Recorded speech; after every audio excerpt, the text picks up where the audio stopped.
یہ 4 لیٹر اگر لگ جائیں تو یہ کیا ہوتے ہیں؟ حروف المضارع. ہاں، حروف المضارع میں سے اگر یہ 4 لیٹرز آ جائیں تو یہ فعل مضارع کہلاتے ہیں. اور یہ ہم نے پہلے بھی پڑھا تھا کہ یہ 4 بیسک پیٹرنس ہے، یعنی یفعلو، نفعلو، ٹھیک ہے، نفعلو اور افعلو اور تفعلو، رائٹ. یہ 4 بیسک پیٹرنس حروف مضارع کو لگانے سے بنتے ہیں، یفعلو، نفعلو، تفعلو اور افعلو. اگر آپ ان کو غور کریں تو ان سب کے آخر پر اعراب کیسے ظاہر ہو رہا ہے؟ دما سے. ضمہ سے یا پیش کے ذریعے سے رفع کی حالت میں. اور یہ ہم نے پچھلے بھی پڑھا تھا کہ وہ چیزیں جو اپنے اعراب کو حرکات سے ظاہر کرتے ہیں، حرکت سے ظاہر کرتے ہیں، اس میں ہم نے فعل مضارع کو بھی پڑھا تھا اگر آپ کو یاد ہوگا، ہے نا. اور اس میں ہم نے کہا تھا کہ جو فعل مضارع کے جو بیسک پیٹرنس ہیں وہ ضمہ سے آتے ہیں. تو اسی کو جلدی سے ریکیپ کر لیتے ہیں کہ فعل مضارع اگر یہ 4 بیسک پیٹرنس بنتے ہیں، یفعلو، نفعلو، تفعلو اور افعلو، تو ان کے نصب اور جزم کی حالتیں کیا ہوں گی، رائٹ. ان کے نصب کی اور جزم کی حالتیں کیا بنیں گی؟ تو مثال کے طور پر اگر رفع کی حالت یفعلو ہے تو نصب کی حالت، اب یہ نصب کی حالت میں کیوں جاتا ہے؟ ظاہر ہے کہ کوئی عامل آئے گا ان فعل سے پہلے. اگر کوئی عامل آ کر ان کے حالت کو بدلے گا، یعنی رفع سے نصب کی طرف لے جائے گا، تو پھر یہ نصب کی حالت میں چلے جائیں گے. ابھی یہ رفع کی حالت میں، ہم چاہتے ہیں کہ یہ نصب کی حالت میں چلے جائیں.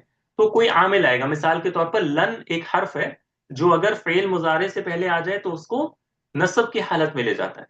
تو ایک مثال کے لیے میں نے بتایا، ضروری نہیں کہ میں آپ کو وہ حرف بھی بتاؤں جس کی وجہ سے یہ ایسا ہوتا ہے، لیکن ایک مثال کے لیے میں نے یہاں پہ لکھا ہے کہ لن اگر مثال کے طور پر آپ یفعلو کے پہلے اگر آپ لے آئیں، ٹھیک ہے، تو یہ یفعلو سے نصب کی حالت میں کیا بن جائے گا؟ یف آلہ، نصب کی حالت میں چلا جائے گا. کیوں؟ کیونکہ اب اس سے پہلے حرف نصب آ گیا جو نصب دیتا ہے فعل مضارع کو. بات آ رہی ہے سمجھ میں کہ یہ کیوں جاتا ہے نصب کی حالت میں؟ کوئی حرف آ کر، جیسے حرف جر دیتا ہے، حرف نصب دیتا ہے فعل مضارع کو. ٹھیک ہے، واضح ہے نا؟ جی استاد. ہاں. اور اگر مثال کے طور پر حرف جزم آ جائے تو یہ ظاہر ہے کہ فعل میں رفع، نصب اور جزم ہوتا ہے. جر کی حالت فعل میں نہیں ہوتا، جزم ہوتا ہے، رائٹ. تو الجزم، ہم نے جزم کی حالت کو دیا ہے. تو اگر جزم کی حالت ہمیں لے جانا ہے تو لم آنے کی وجہ سے جزم کی اصلی حالت کون سی ہے؟ یعنی اسلام پر کون سی حرکت آئے گی جزم کی حالت میں؟ یعنی حرکت نہیں آئے گی بلکہ ساکن آئے گا، ہے نا. لم یفعل، تو یفعلو نصب کی حالت میں یفعلا اور جزم کی حالت میں یفعل، کیونکہ یہ اس کی اصلی حالت ہے نا، اصلی اعرابی حالت ہے. ہم نے کہا تھا نا کہ اعراب کی کچھ اصلی حالتیں ہیں، جیسے رفع کے لیے پیش، نصب کے لیے فتحہ، یا اور جر کے لیے کسرہ، اور جزم کے لیے ساکن. ساکن. یہ اصلی اعرابی حالتیں ہیں، ہے نا. اور پھر اس کے بعد ہم نے دیکھا کہ رفع کے لیے کبھی واو آ جاتا ہے، رفع کے لیے کبھی الف آ جاتا ہے. ہم نے یہ اسما میں دیکھا. ٹھیک ہے. اچھا، تو یہ یفعلو کے لیے اس لیے ایسا بنا. اگر یہ تفعلو کے لیے اگر ہم نصب کی حالت رکھیں گے تو کیا بنے گا؟ جلدی سے مجھے بتائیں. تفعلا. تفعلا، ہے نا. نصب کی حالت تفعلا، اور جزم کی حالت تفعل. أفعل. ہاں، ویری گڈ. افعلو، افعل. افعلا، أفعل. اور أفعل. افعل. ٹھیک ہے، جزم کی حالت، یعنی اس سے پہلے کوئی حرف آنا چاہیے، جیسے لم تفعل، لم افعل. ٹھیک ہے، لن تفعلا، لن افعلا. ٹھیک ہے، اس طرح نف علا. ٹھیک ہے، اور نفعل. نفعل. Very good. اب ایک مثال کے طور پر یکتبو ہے، فعل مضارع یکتبو ہے. اگر لن کے ساتھ آ جائے تو یہ کیا بن جائے گا؟ لن يكتب. يفعل. یکتبا، يكتب. لن یکتبا. اور اگر جزم کی حالت میں ہو تو لم يكتب. ٹھیک ہے. تو یہ ایک مثال کے لیے میں نے دیا ہے. اب ظاہر ہے اب یکتبو کو آپ بنا لیں اکتب، تو لن اکتبا اور لم اکتب. اسی طرح لن نکتبا، لن نکتب. تو یہ مثال کے لیے میں نے دیا ہے. اور میں نے کیوں بتایا ہے یہ ساری چیزیں آپ کو؟ تاکہ آپ کے ذہن میں یہ دو چیزیں آپ کو اس میں سے لینی ہے. ایک تو یہ کہ یہ اعرابی حالتیں کیسے بدلتی ہیں. ڈیفالٹ جو حروف جو فعل مضارع کے آخر پر جو حرکت ہے وہ اصلی حالت میں رہتی ہے, جیسے پیش, زبر اور ساکن. یہ پہلی بات آپ کو ذہن میں رکھنی ہے.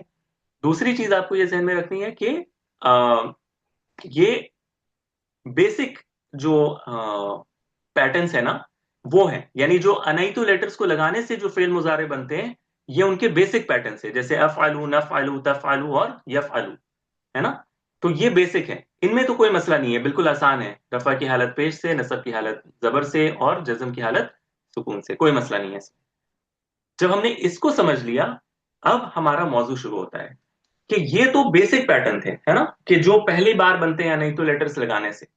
لیکن یہ کیا بتاتے ہیں؟ مثال کے طور پر یفعلو کا معنی ہوتا ہے وہ ایک مذکر کرتا ہے, وہ ایک مذکر کرتا ہے تھرڈ پرسن کے لیے, غائب کے لیے وہ ایک پرسن کرتا ہے یفعلو.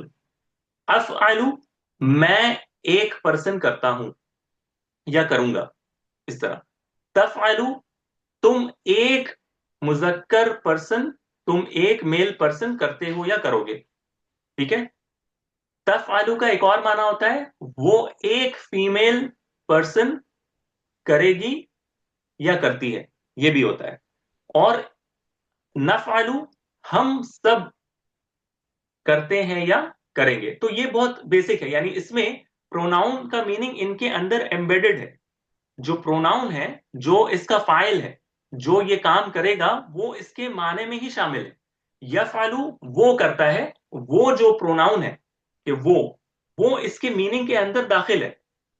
اگر میں پوچھوں کہ یفعلو میں پروناؤن کون سا ہے تو آپ بولیں گے وہ یا ہوا, ٹھیک ہے. نفعلو میں پروناؤن کون سا ہے؟ ہم سب کرتے ہیں, آپ کیا کہیں گے؟ نحنو, ہم, نحن ٹھیک ہے. تفعلو تم, تفعلو انت مذکر, تم کرتے ہو, یا ہیا وہ کرتی ہے, دونوں اس میں شامل ہوتے ہیں. تفعلو میں سامنے جو ہے وہ مذکر واحد کے لیے بھی آتا ہے اور غائب مؤنث کے لیے بھی آتا ہے, واحد کے لیے کہ وہ کرتی ہے. تفعلو میں دونوں معنی شامل ہوتے ہیں, ٹھیک ہے, وہ کانٹیکس سے سمجھ میں آتا ہے. تو تفعلو میں اگر میں پوچھوں کہ اگر سامنے کوئی ہے آپ کہتے ہیں تفعلو, تو آپ کہیں گے کس کے اندر ضمیر کون سی ہے؟ انت. لیکن اگر آپ فیمیل تھرڈ پرسن کی بات کر رہی ہیں تو اس میں ضمیر کون سی ہوگی؟ ہیا, وہ, ٹھیک ہے. اسی طرح افعلو, افعلو میں کرتا ہوں, تو اس میں ضمیر انڈرسٹوڈ کون سی ہے؟ انا, میں اس میں شامل ہوں, ٹھیک ہے. تو یہ جو بیسک سٹرکچرز ہیں ان میں جو ضمیر ہے, جو پروناؤن ہے, وہ ایمبیڈڈ ہے, امپلائیڈ ہے, یعنی آپ کو وہ دکھے گا نہیں, آپ کو خود سے سمجھنا ہے کہ اچھا اس میں معنی یہی امپلائیڈ ہے, ٹھیک ہے. لیکن جب ہم ان بیسک پیٹرنز کو لے کر آگے بڑھتے ہیں تو ہمیں پھر کچھ ایڈیشنل چیز کی ضرورت پڑتی ہے اور اس کو سمجھنا بہت ضروری ہے. مثال کے طور پر ہم کہتے ہیں یفعلو, یفعلو یعنی وہ ایک مذکر کرتا ہے, وہ ایک تھرڈ پرسن کرتا ہے یفعلو. اب مجھے کہنا ہے کہ دو پرسن انوالوڈ ہیں, ٹھیک ہے, ٹھیک ہے. یفعلو اب مجھے کہنا ہے کہ دو پرسن انوالوڈ ہیں, ٹھیک ہے. ابھی یفعلو ایک پرسن کے لیے تھا نا, یفعلو وہ ایک کرتا ہے, اب مجھے کہنا ہے کہ وہ دو کرتے ہیں, تو میں کیا کروں گا؟ یفعلو. اب مجھے بتانا ہے کہ دو ہیں, اب ایک نہیں ہے, کتنے ہیں؟ دو ہیں. تو اب عرب کیا کرتے ہیں؟ وہ کہتے ہیں اب آپ کو ایک الف کو لگانا ہوگا یہ بتانے کے لیے یہ کتنے ہیں؟ دو ہیں. بات آ رہی ہے سمجھ میں جو میں کہہ رہا ہوں؟ جی سر. جی تو اس پروناؤن کو بتانے کے لیے کہ کتنے لوگ ہیں, اس کے لیے ایک الف کو لگایا جاتا ہے, اس الف کو کہتے ہیں الف الاثنین. یہ ہمارا بھی ٹاپک نہیں ہے, ہم آپ کو یہ بتا رہے ہیں کہ اس یفعلو کے آخر پر یہ بتانے کے لیے کہ اب یہ دو ہیں, ایک پروناؤن کو لگانا پڑتا ہے الف جو ان دونوں کو ریپرزینٹ کر رہا ہے, ٹھیک ہے. تو ہم نے الف کو لگا دیا. اب جب ہم نے اس کو الف کو لگا دیا تو مسئلہ یہ ہوا کہ اب کیا ہوا؟ اب یہ لام پر پیش نہیں رہ سکتا کیونکہ الف کی ڈیمانڈ ہمیشہ زبر کی ہوتی ہے. تو اب یہ یفعلا ہو گیا, ایسے ہی ہے نا, اب یہ یفعلا ہو گیا کیونکہ الف کے ساتھ تو پیش نہیں جا سکتا لام پر، تو ہمیں کیا کرنا ہوگا؟ زبر لگانی ہوگی. آپ لوگ میرے ساتھ ہیں نا؟ جی سر. جی جی. تو اب ایک مسئلہ کھڑا ہو گیا.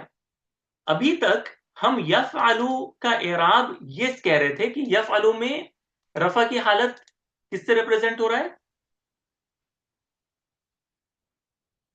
پیش سے. پیش سے. کیونکہ لام اس کا آخر لیٹر ہے اور لام پر پیش ہے، تو ہم بآسانی کہہ سکتے تھے کہ لام پر جو حرکت ہے وہی اس کا اعراب ہے، یعنی پیش ہے. اب جب لام آخری حرف نہ رہا، لام آخری حرف نہ رہا، اب کیا ہو گیا؟ الف آ گیا اس کے آخر پر، ہے نا، اس پروناؤن کو ریپرزینٹ کرنے کے لیے کہ یہ دو تھرڈ پرسن ہے، وہ دونوں کرتے ہیں. اب مسئلہ ہو گیا. مسئلہ کہاں پہ ہوا کہ ہم چاہتے تو اس کو اسی پر چھوڑ سکتے تھے. ہم کہتے ہیں کہ لام پر فتح اعراب ہے. رفع کی حالت میں لام پر کون سا اعراب ہے؟ فتح. لیکن یہ دیکھیں، اعراب کی ایک شکل جزم کی شکل بھی ہے نا. اعراب میں جزم بھی تو آتا ہے نا، یعنی صرف رفع میں نہیں ہوتا، اس کو تو جزم بھی دکھانا ہے.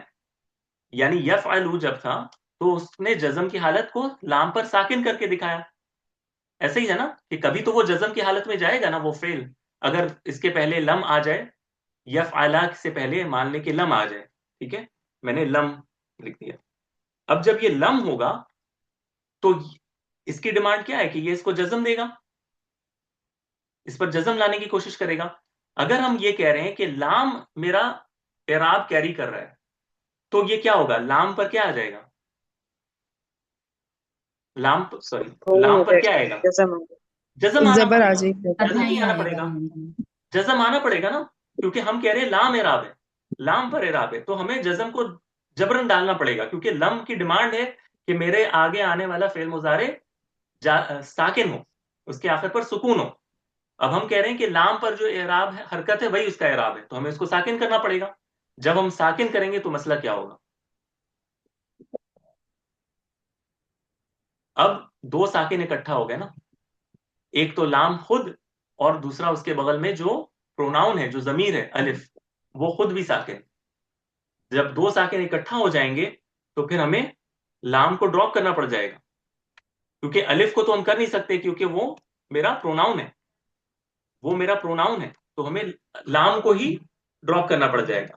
تو اس میں بہت بڑا کنفیوژن ہو جائے گا کیونکہ لام ہی ڈراپ ہو گیا میرا. ٹھیک ہے، جزم کی حالت میں لام کو ہی ڈراپ کرنا پڑ جا رہا ہے. بات آ رہی ہے سمجھ میں جو میں بول رہا ہوں؟ یہ میں ابھی انٹروڈکشن دے رہا ہوں آپ کو، تب آپ اپریشیٹ کر پائیں گے کہ اصل میں اعراب ہے کیا پھر. ٹھیک ہے، اس کو ایک کہانی کی طرح سنیے آپ. ٹھیک ہے، اس کو یاد رکھنا ضروری نہیں ہے، اس کو ایک کہانی کی طرح سننا ہے آپ کو کہ یہ قصہ کیا ہے، آخر ماجرا کیا ہے. تو لم یفعل اگر اس پر الف آ گیا اور اس سے پہلے حرف جزم آ جائے تو اس کے لیے مسئلہ کیا ہو رہا ہے؟ لام پر ساکن ڈالنے سے دو ساکن اکٹھا ہو جا رہے ہیں، ہے نا، دو ساکن اکٹھا ہو جا رہے ہیں. تو اب میرے لیے مسئلہ ہو گیا، اب میں لام کو نہیں بول سکتا کہ لام پر جو فتح ہے وہ میرا اعراب ہے. تو اب ہم کریں کیا؟ ہم اعراب کو کیسے ظاہر کریں؟ نحویوں کے لیے جب انہوں نے عرب کے ورڈز کو آبزرو کیا فعل مضارع کو، تو وہ پریشان ہو گئے کہ ہم اعراب کس کو قرار دیں. عرب اس طرح بات کرتے ہیں، ہمیں پتہ لگانا ہے کہ ان کا اعراب ہے کہاں، کیا کریں؟ تو انہوں نے دیکھا کہ اچھا، عرب ان سب سے جان چھڑانے کے لیے ایک نون کو لاتے ہیں، ایک نون کو لاتے ہیں، اور اس نون کو کہتے ہیں کہ نون کا ہونا رفع کی علامت ہے. نون کا ہونا رفع کی علامت ہے. نون خود اعراب نہیں ہے، نون خود اعراب نہیں ہے، نون اشارہ کرتا ہے کہ میں رفع کی حالت میں. نون کا ہونا ہی رفع کی علامت ہے.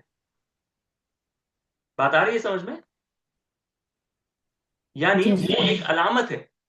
نون یہاں پر ایک علامت وہ لگاتے ہیں کہ رفع کی علامت اب مجھے لگانی ہے نا، مجھے بتانا ہے کہ یہ رفع کی حالت میں ہے.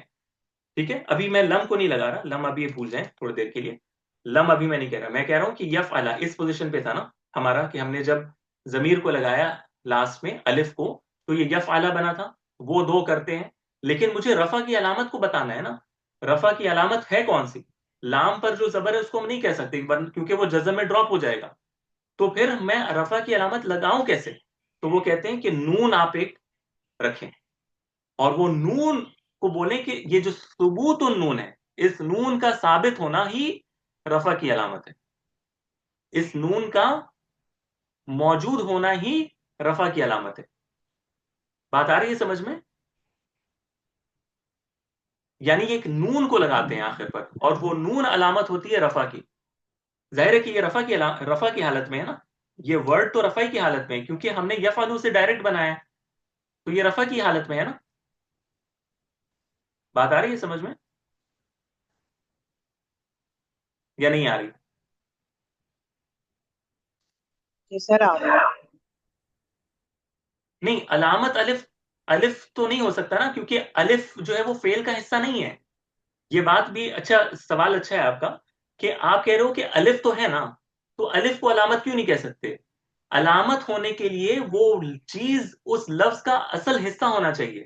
ہم اس فعل کی علامت کی بات کر رہے ہیں، یہ فعل کی بات کر رہے ہیں، یفعلو ایک فعل ہے، ہم جب اس میں الف لگاتے ہیں تو وہ الف اس فعل کا حصہ نہیں ہے، وہ الف ایک پروناؤن ہے جو ہم اٹیچ کر رہے ہیں لا کر، اس فعل کا حصہ نہیں ہے وہ، یعنی اعراب اس ورڈ کا حصہ ہونا چاہیے، اس یفعلو کا حصہ ہونا چاہیے، وہ اس ورڈ کا حصہ نہیں ہے، تو ہم الف کو بھی ڈکلیئر نہیں کر سکتے کہ اعراب ہے۔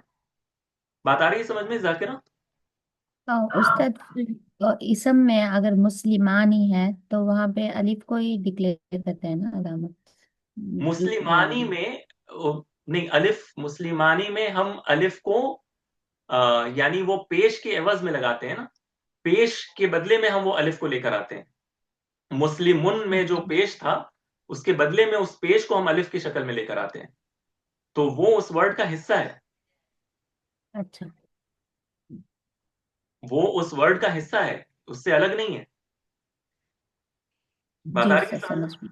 ہاں، جی لیکن یہاں پر یہ جو الف ہے، یہ آپ یہ آپ نکال دو، یہ آپ نکال دو، کیونکہ آپ جب یفعلانی یفعلان اس طرح دیکھو گے تو آپ بولو گے فعل تو یفعلو ہے، الف اس میں پروناؤن ہے، ٹھیک ہے؟ تو خیر، الف جو ہے وہ اس کا حصہ نہیں ہے، تو وہ ایک نون کو لاتے ہیں اور اس نون کو علامت بناتے ہیں رفع کے لیے۔ اور چونکہ مثنیٰ ہم نے پڑھا تھا نا، کتابانی، مسلمانی، زیدانی، تو اس کے پیٹرن کو فالو کرتے ہوئے اس نون کے نیچے ایک کسرہ لگا دیا جاتا ہے، کیونکہ یہ بھی دو کو ریپرزینٹ کر رہے ہیں نا، یفعلانی یعنی وہ دو کرتے ہیں، وہ دو کرتے ہیں، تو انہوں نے اسی پیٹرن کو، اسم والے پیٹرن کو کنٹینیو رکھا، جیسے اسم میں مسلمانی، کتابانی، زیدانی، تو اس میں بھی یفعلانی وہ دو کرتے ہیں، لیکن رفع کی علامت کیا ہے؟ ثبوت النون، ثبوت النون، یہ جو نون کا موجود ہونا ہی رفع کی علامت ہے۔ بات آ رہی ہے سمجھ میں؟ ہم نے پچھلے جو پڑھے تھے اعراب، وہ خود اعراب تھے، واو مسلمونہ میں اعراب تھا، مسلمانی میں الف اعراب تھا، لیکن یفعلانی میں ثبوت النون اعراب ہے، اس نون کا موجود ہونا، نون خود اعراب نہیں ہے، نون خود اعراب نہیں ہے، نون ایک علامت ہے کہ میں رفع کی حالت میں۔ بات آ رہی ہے سمجھ میں؟ تو یفعلانی، اسی طرح اگر جمع کو ریپرزینٹ کرنا ہے کہ وہ سارے کرتے ہیں، وہ سارے کرتے ہیں، اب مجھے پلورل کے لیے کہنا ہے، ٹھیک ہے؟ تو میں کیا کروں گا؟ یف آئلو، اور اس میں ایک واو پروناؤن آئے گا، ایک واو پروناؤن آئے گا جو کہ جماعت کو ریپرزینٹ کر رہا ہے، اور پھر اس کے آخر پر بھی ہم نون کو ہی لے کر آئیں گے، یفعلون، یفعلون، اور اس کو بھی مسلمون، چونکہ جمع مذکر سالم میں مسلمون، صالحون اس طرح بنتا ہے، تو اس پر انہوں نے نون پر زبر رکھا اس کو میچ کرانے کے لیے، کہ اسم میں بھی چونکہ مسلمون، صالحون، ذاکرون اس طرح آتا ہے، تو فعل مضارع میں بھی یفعلون ہم رکھتے ہیں، وہ سارے کرتے ہیں مذکر کے لیے، واضح؟ تو اس طرح وہ نون کو اعراب بنا دیتے ہیں، نون کو، ثبوت النون کو اعراب بناتے ہیں، کس کو بناتے ہیں؟ ثبوت النون، نون کا ثابت ہونا، اعراب بن جاتا ہے رفع کے لیے. ٹھیک ہے, تو یہ فعل مضارع اس طرح بناتے ہیں وہ. اب آپ اس چارٹ کو آبزرو کریے. ٹھیک ہے, میں آپ کو چارٹ دکھاتا ہوں. یہ بہت اہم ہے کہ اس بات کو سمجھنا بےحد اہم ہے کہ فعل مضارع میں اب یہ گردان آپ دیکھیں. ٹھیک ہے, یہ واحد کے لیے ہے سنگولر, مثنیٰ دو لوگوں کے لیے, اور یہ جمع. ٹھیک ہے, دو سے زائد لوگوں کے لیے. یہ مذکر اور مؤنث غائب تھرڈ پرسن کے لیے. یہ مخاطب مذکر یعنی second person, second person male, مخاطب مؤنث سیکنڈ پرسن فیمیل, اور یہ متکلم جو فرسٹ پرسن ہے.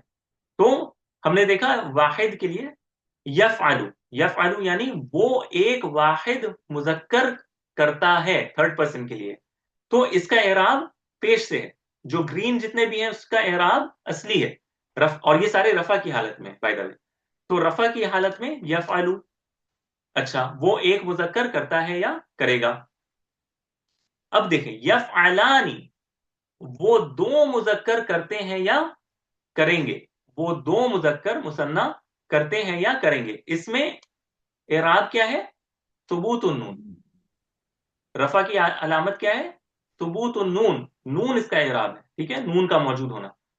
جمع کے لیے وہ سب کرتے ہیں یا کریں گے, یفعلون, یفعلون. ٹھیک ہے, یہاں پر بھی نون, یہ کیا ہے؟ ثبوت النون, اس کا اعراب ہے. اب مثنیٰ مؤنث کے لیے تھرڈ پرسن تفعلو, میں نے بتایا تھا نا, تفعلو وہ کرتی ہے یا کرے گی. اس میں بھی اعراب پیش کے ساتھ ہے. تفعلانی وہ دونوں کرتے ہیں یا کریں گے. اس کا اعراب کیا ہے؟ ثبوت النون, ثبوت النون. اب اس میں بھی اگر پروناؤن آپ سے پوچھا جائے تو آپ بولیں گے الف الاثنین اس کا پروناؤن ہے, یعنی وہ دو کرتے ہیں. اور یہ جو نون ہے یہ اس کا اعراب ہے ثبوت النون.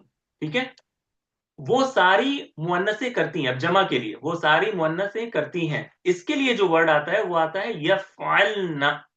اس میں نون جو آخر پر یہ والا جو نون ہے زبر والا, یہ اعراب والا نون نہیں ہے بلکہ یہ ضمیر ہے, یہ پروناؤن ہے. نون النسوہ کہتے ہیں اس کو. جیسے یفعلانی میں الف پروناؤن تھا, یفعلونا میں واو پروناؤن تھا, یفعلنا میں کون سا پروناؤن ہے؟ نون پروناؤن ہے. اس میں نون, یہ آپ کو پتا ہونا چاہیے. اور یہ مبنی ہوتا ہے. فعل مضارع میں نے آپ کو بتایا تھا کہ جو فیمیل والے جو جتنے بھی صیغے ہیں جمع کے لیے وہ کیا ہے؟ مبنی ہے. ان کا اعراب نہیں ہوتا, یعنی یہ مبنیون علی الفتح ہے, علی السکون ہے, سوری, یفعلنا مبنیون علی السکون, اس طرح آتا ہے. تو اسی لیے میں نے اس کو ڈارک کر کے رکھا ہے کہ ہم اس کا اعراب ڈسکس نہیں کریں گے. یہ اس میں اعراب کی کوئی علامت نہیں ہے کیونکہ یہ اعراب قبول نہیں کرتا. فعل مضارع میں یہ والا صیغہ اور یہ والا صیغہ اعراب قبول نہیں کرتا ہے, باقی سارے اعراب قبول کرتے ہیں. ٹھیک ہے, یہ ہم نے مبنی پڑھنے کے وقت میں بھی ڈسکس کیا تھا. بہرحال تو یفعلنا وہ ساری کرتی ہیں یا کریں گی, یہ مبنی ہے تو ہم اس کا اعراب ڈسکس نہیں کریں گے. مخاطب کے لیے کہ تم ایک مذکر کرتے ہو یا کرو گے, تفعلو, تو اس کا اعراب پیش کے ساتھ. تم دونوں مذکر کرتے ہو یا کرو گے, تفعلانی, اس میں اعراب ثبوت النون کے ساتھ. تفعلون تم سارے مذکر کرتے ہو یا کرو گے, اس کا اعراب ثبوت النون کے ساتھ. تم ایک مؤنث کرتی ہو یا کرو گی, اس کا اعراب نون کے ساتھ. کیوں؟ کیونکہ تفعلینا میں یا اس کی ضمیر ہے, یا المخاطبہ کہتے ہیں اس کو. کیا کہتے ہیں؟ یا المخاطبہ, یہ اس کا پروناؤن ہے. تم, یہ جو کہتے ہیں نا تم کرتی ہو, تو یہ جو تم ہے یہ یا کے شکل میں آتا ہے یہاں پر. تفعلینا تم ایک مؤنث کرتی ہو یا کرو گی, اور اس کا اعراب بھی ثبوت النون سے ظاہر ہوتا ہے.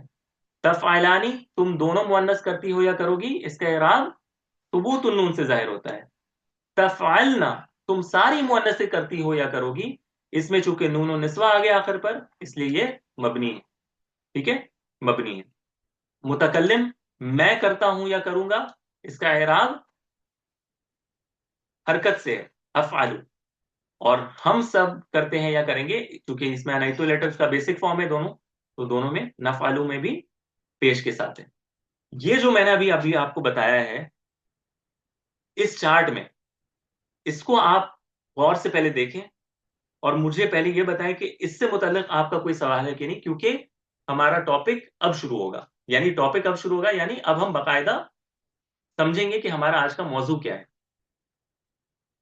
امپورٹنٹ چیز یہ ہے کہ آپ کو یہ پتا ہونا چاہیے کہ فعل مضارع میں کچھ صیغے یا کچھ پیٹرنز ایسے ہیں جس میں نون آتا ہے، جیسے الف اور نون، واو اور نون، یا اور نون، جیسے تفعلینا.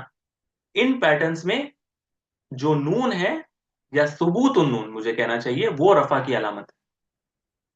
یہ آپ کو اپنے ساتھ لے کر جانا ہے اس سیکشن. اور وہ کون کون سے پیٹرنز ہیں؟ جیسے یفعلانی جس میں الف الاثنین لگا ہے، تفعلانی الف الاثنین لگا ہے، تفعلانی الف الاثنین لگا ہے، تفعلانی الف الاثنین لگا ہے. یفعلونا جس میں واو الجماعہ لگا ہے، جماعت والا پروناؤن. تفعلونا جس میں واو الجماعہ لگا ہے، یہ والا صیغہ. اور تفعلینا جس میں یا المخاطبہ کا پروناؤن لگا ہے. تو یہ جو چیزیں ہیں نا کہ جس میں الف الاثنین لگے ہوں، یا وہ صیغے جس میں واو الجماعہ لگا ہو، اور وہ صیغے جس میں یا المخاطبہ لگا ہو جیسے تفعلینا، ان پیٹرنز کا اعراب ثبوت النون سے ظاہر ہوتا ہے. ان پیٹرنز کا اعراب کس سے ظاہر ہوتا ہے؟ نون کے ثابت ہونے سے. یعنی اس کی رفع کی علامت آپ سے اگر کوئی پوچھے تو کیا ہے؟ ثبوت النون. ثبوت النون. بات آ رہی ہے سمجھ میں؟ یہ بات آپ کو یاد رہے گی کہ نہیں رہے گی؟ یہ بتائیں پہلے کہ اگر آپ سے وہ ان پیٹرنز کا فعل مضارع میں پوچھا جائے کہ جس میں الف الاثنین لگا ہو، یا واو الجماعہ لگا ہو، یا المخاطبہ لگا ہو، تو آپ ان کا اعراب اگر آپ سے رفع کی علامت پوچھے گا تو آپ کیا کہیں گے؟ رفع کی علامت کیا ہے؟ ثبوت النون. ثبوت النون. ٹھیک ہے، نون کا ثابت ہونا، یہ اس کا اعراب. لیکن نون بذات خود اعراب نہیں ہے، نون ایک اشارہ ہے کہ یہ رفع کی حالت ہے. تو اگر مجھے نصب اور جر کی حالت کرنا ہو، اب سوال یہ پیدا ہوتا ہے کہ اگر مجھے اس کو نصب اور جر میں لے جانا ہے تو میں کیا کروں گا؟ اب یفعلانی کو مجھے نصب کی حالت میں لے جانا ہے، جر کی حالت میں لے جانا ہے، تو وہ کیا کرتے ہیں؟ وہ اس نون کو ہی حذف کر دیتے ہیں. کہتے ہیں کہ نصب اور جر کی حالت حذف النون، نون کو ہٹا دو. چونکہ نون رفع کی علامت تھی، اس کا موجود ہونا، نصب اور جر میں نون سے ہاتھ دھو دو، تم نصب اور جر میں چلے جاؤ گے. نون کو ہی ہٹا دو تو یہ یفعلا بن جائے گا. مثال کے طور پر یفعلا، یفعلو، تفعلی، تفعلا، تفعلا، اس طرح. ٹھیک ہے، تفعلو. تو نون کو ہٹا دینا ہی نصب اور جر کی علامت ہے. یہ بھی انشاءاللہ آگے پڑھیں گے، لیکن میں آپ کو صرف انٹروڈکشن دے رہا ہوں آپ کا ذہن بنانے کے لیے، تاکہ اب جو ہم پڑھیں گے آپ کو بالکل آسانی سے سمجھ میں آ جائے گا. لیکن اس پیٹرن کو میں نے اس لیے ایک دن پہلے آپ کو دیا تھا تاکہ آپ اس کو غور کریں، اور اس کو میں نے کلر کوڈ کیا کر رکھا تھا تاکہ آپ یہ آبزرو کریں کہ جو گرین میں ہے ان کی اعراب، ان کا اعراب اصلی ہے، اور جو بلو میں ہے، ٹھیک ہے، ان کا اعراب فرعی ہے یا ثبوت النون کے ساتھ ہے رفع کی حالت میں. واضح ہے؟ اور یہ جو دو جو بالکل ڈارک سے ہیں یہ مبنی ہے، ان کو ہم ڈسکس نہیں کرتے. ٹھیک ہے، تو کسی کا اگر کوئی سوال ہے تو آپ پوچھ لیں، نہیں تو پھر آپ لوگ ری جوائن کریں. انشاءاللہ اب ہم اپنے موضوع میں کمپلیٹلی داخل ہوں گے. السلام علیکم ورحمۃ اللہ.